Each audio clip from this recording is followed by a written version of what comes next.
అక్క బాగా లిస్ట్ చెప్పు. అబ్బా ఎన్నిసార్లు చెప్పాలరా?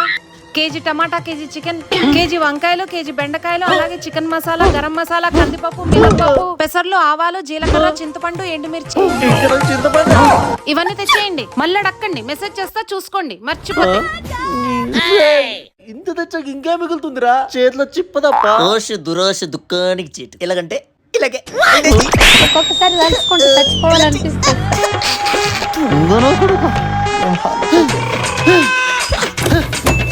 నిద్ర లేదు, సుఖం లేదు, దెబ్బ మీద దెబ్బ. చల్ల చల్లగా గాలి. సిట్టింగ్ వా బా వా ఏమి తేజస్సు బా. రేయ్ ఎన్ని బిస్కెట్లు వేసినా చుక్క మందు కూడా పోయినలే గాని పోయి. మీ అక్కతో చెప్తావేమో నేను బయట తప్ప ఇంట్లో తాగితే ఓకే అని మీ అక్కతో పర్మిషన్ ఎప్పుడో గ్రాంటెడ్.